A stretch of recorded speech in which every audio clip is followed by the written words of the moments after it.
안녕하세요. 요알라운지 스텔라입니다. 빨간 사과는 맛있어? 10일간의 영어식 사고 그 세 번째 시간 여러분과 함께 하고 있고요. 오늘은 특히 저는 영어를 너무 유창하게 말하고 싶어요 라고 하시는 분들 기억해야 하는 시스템 하나 전달해 드리도록 하겠습니다. 집중해 주시면 되겠고요. 어떻게 말하는 것이 유창한 것일까요? 오늘의 주제 스피킹 스킬이냐, 라이팅 스킬이냐 이 두 가지 주제를 가지고 우리가 흔히 알고 있는 유창하다는 느낌으로 해보도록 할게요. I think speaking skill is more important rather than a writing skill. In a situation of the company, it's inevitable to avoid having a conversation with your coworkers, and more specifically, some kind of debate for a specific agenda happens more frequently. In this case, the workers with a good communication skill or speaking skill can be very helpful to make a very productive conclusion, 자, 어떠세요? 많이 들어본 듯한 느낌인데 제가 무엇을 흉내냈냐면요.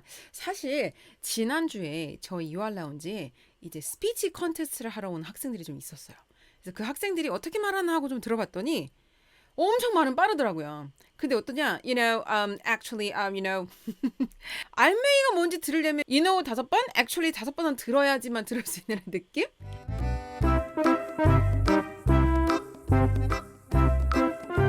오바마가 스피치를 굉장히 잘한다는 건 알고 계실 거예요. 예전에 오바마가 방한했을 때 한국 외대에서 스피치 일부분인데요. 실제로 오바마가 어떤 호흡으로 정말 막 빠르게 얘기하고 있는지 한번 들어보세요. This is the Korea your generation will inherit. And I believe there is no limits to what our two nations can achieve together. For like your parents and grandparents before you, you know that the future is what we make of it. And you know that in our digital age we can connect and innovate across borders like never before. With your smartphones and Twitter and Me Today and Kakao Talk.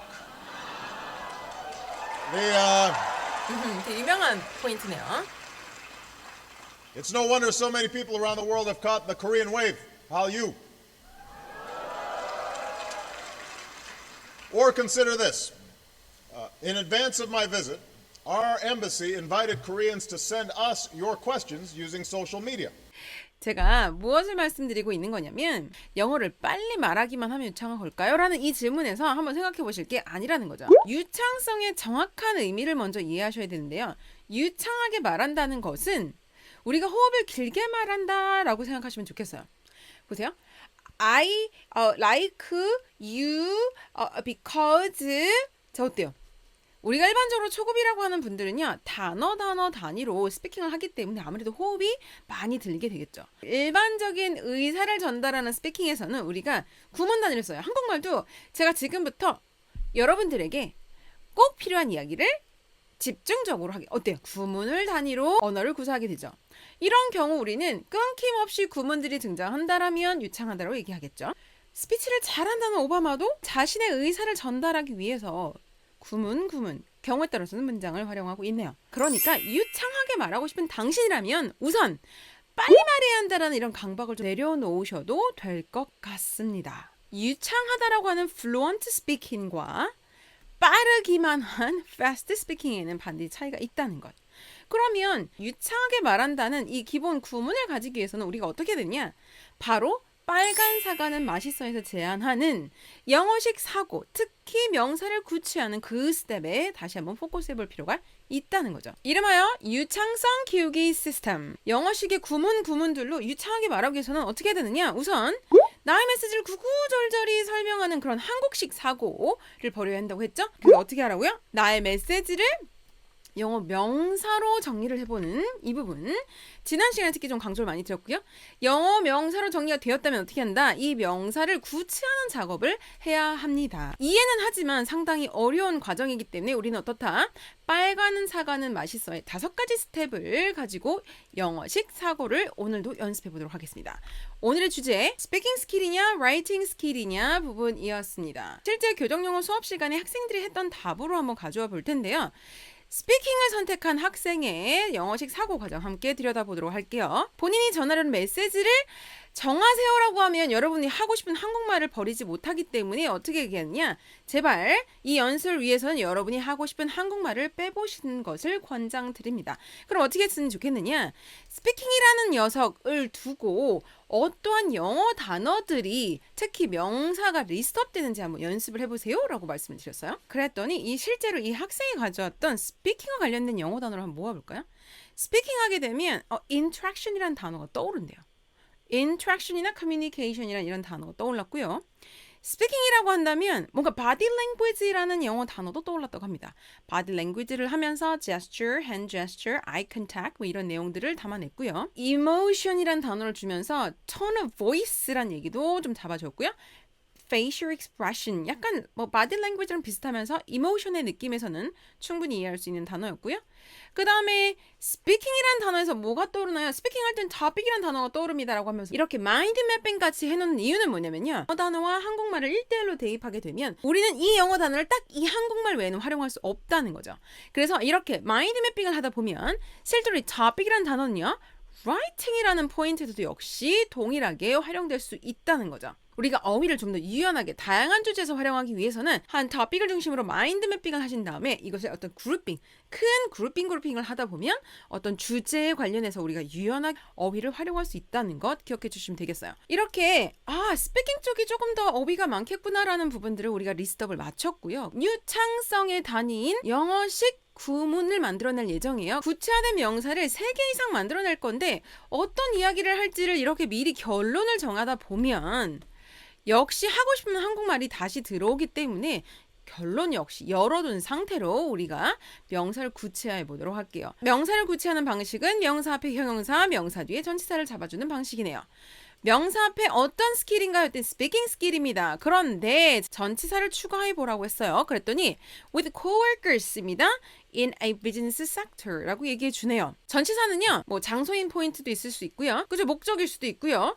어떠한 전치사를 쓸지는 내가 어떤 말을 스피킹 스킬에 붙일지 나의 의도에 담겨 있다는 거죠. 이 단어를 봤을 때 떠오르는 명사가 있나라고 했더니 이 친구는요. research topic이라는 단어가 떠오르면서 research topic에 대해서 디스커션을 하는 모습이 떠올랐다고 하더라고요. 그래서 제가 물어봤어요. 자, 어떤 디스커션인가요? aggregate 뭔가 통합적인 디스커션이라고 얘기를 해주네요. about a research topic 이렇게 잡았고요. 그러면 aggregate and discussion research topic 다음에 떠오르는 명사는 뭘까요? 라고 여쭤봤더니 diverse opinion이라는 단어가 떠올랐다고 합니다. 여기다 부연을 좀 더 해보세요. 전치사로 그랬더니 on the same topic이라고 얘기를 하니 제가 위와 동일한 명사는 활용하지 않습니다. 라고 얘기했어요. 그랬더니 on the same task project, agenda라는 단어를 구분해냈네요. 아시겠지만 이렇게 명사를 구체하는 작업을 하다 보면 우리가 미처 스피킹 할 때는 인지하지 못했던 앞과 동일한 명사를 활용하고 있구나, 아니면 이 명사를 어떤 형용사를 붙여야겠구나, 아니면 이 명사를 어떤 전치사와 좀 더 부연 설명하여 구체화시켜야겠구나를 좀 더 포커싱해서 보게 된다는 거죠. 그럼 결국 우리가 말하는 단위인 구문 자체가 굉장히 영어식으로 촘촘하게 채워져 있다 보니 이 구문을 활용해서 스피킹하는 건 어렵지 않으며 또한 유창하게 들릴 수 있다라는 포인트겠네요. 계속해서 가볼게요. 자, 보세요. 스피킹 스킬인데 비즈니스에선 되게 중요하다고 생각합니다. 특히 어떤 리서치 토픽인데요. aggregate한 discussion에서는요. 이러한 스피킹 스킬 덕분에 diverse opinions가 나오는데 어떤 same agenda에 있어서요. 그래서 제가 추가로 할 말이 더 있으세요라고 했더니 뭐라고 했냐면 이런 것은 다시 말하면 diverse opinions라는 것은 active한 mutual communication이라고 볼 수 있습니다. 라는 이야기를 잡아주고 계시네요. diverse란 표현 덕분에 active란 표현을 잡아주셨고요. unexpected한 conclusion을 가져오는 communication입니다. 라고 하면서 leading to라는 분사를 활용해 주셨네요. 저희가 처음에 이 주제를 굉장히 포괄적으로 전달을 해드렸어요. 그래서 스피킹하기 전에 우리가 주제를 좀 구체화하는 작업을 해보는 것도 좋을 것 같아요. 어떤 상황에서 누구에게 이야기를 하면 좋을까요? 라고 했을 때 아마도 The importance of speaking skill에 대해서 이야기하는 어떤 상황에서 이런 이야기를 나눌 수 있겠네요. 구체화된 영어식 구문을 활용해서 유창하게 말할 수 있는지 한번 확인해 보도록 하겠습니다. A speaking skill is very critical in business sector. 자, 이 단어 그대로 활용해 주었네요. 자, importance를 critical이라는 형용사로 바꿔냈고요. and business 그대로 활용해 주었습니다. 나머지 표현들 계속 활용해 볼게요. You know, business talks with coworkers occur many times in many companies. 그러면 저 여기까지 활용해 주었고요. Especially, 특히 aggregate discussion about the research topic. 아하, 이거 그대로 활용해 주었네요. 여기, 그쵸? Is very common. 아, 이런 디스커션은 very common 합니다. 어디? In laboratory field. 연구의 분야에서는 굉장히 common한 것입니다. 자, in this case. 자, 이런 경우에요. 이 전체를 in this case로 지시사로 받아주고 있네요. In this case. This skill은 뭐예요? 그러니까 speaking skill. 자, 우리가 계속적으로 명사를 바라보고 있다 보니까 위에서 언급한 단어를 라는 단어로 변경을 해주었네요. So in this case, speaking skill helps share diverse opinions on the same agenda among members까지 한 번에 가지고 있네요. Among members, so that this active communication. 자, speaking skill, business talk, this skill 등을 어떻게 지금 표시해주고 있죠?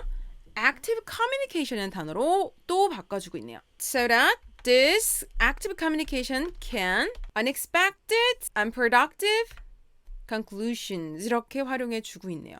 보면 active communication 그대로 활용했고요. 자, leading이라는 분사를 그대로 lead to라는 동사로 썼고요. unexpected conclusion 앞에 unexpected productive라는 표현을 잡아주었고요. diverse opinion 그대로 활용, on the same agenda라는 표현 그대로 활용. 그래서 우리가 위에 언급한 모든 어휘들을 활용해 줬는데요. 필요하다면 추가로 어휘를 활용해 줬고요. 이 순서나 품사는 조금은 유연하게 활용해 주었습니다.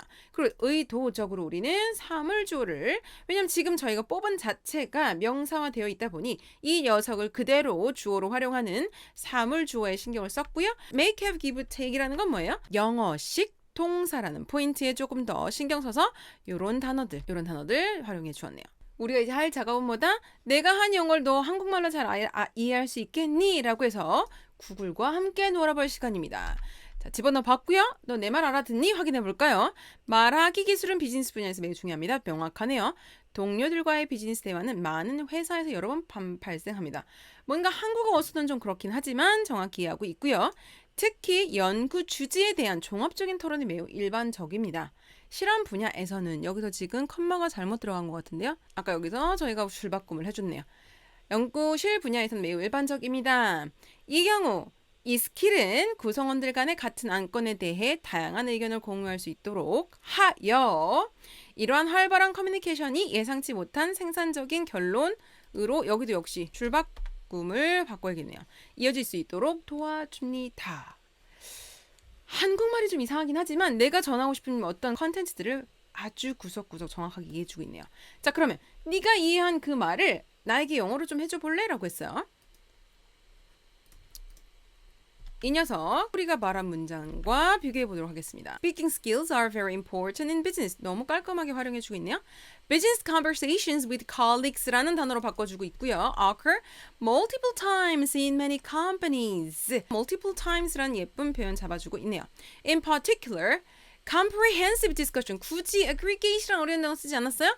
Comprehensive discussion and research topics are very common in laboratory field. In this case, this skill helps members로 갔네요. Help members to share different opinions on the same agenda so that this active communication can lead to unexpected and productive conclusion. 야, 너 내가 한 말 거의 똑같이 했네? 그럼 너 내 말 잘 알아들은 거야? 라고 했을 때 오케이 라고 얘기해 주겠습니다. 이렇게 명사를 구체하는 단계만 잘 잡아준다면 나의 메시지가 구문 단위로 정리가 되다 보니 우리가 스피킹을 하는 단위를 구문으로, 그리고 남들이 들을 때 좀 더 유창한 느낌으로 들을 수 있게 도와줄 수 있다는 것. 그것이 오늘 강의의 핵심이라는 거죠. 우리의 유창성을 키우기 위한 시스템인 빨간 사과는 맛있어의 5단계를 이렇게 일주일에 하나씩 연습해야 한다는 것. 명확히 그 이해를 이해하셨을 거라고 보고 다음 시간 빨간 사과는 맛있어 실시간의 영어식 사고로 돌아오도록 하겠습니다. 여러분, 한 주간 영어식 사고 많이 노출하시고요. 다음 시간에 또 다른 주제로 만나 뵙도록 하겠습니다. See you next time. Bye bye.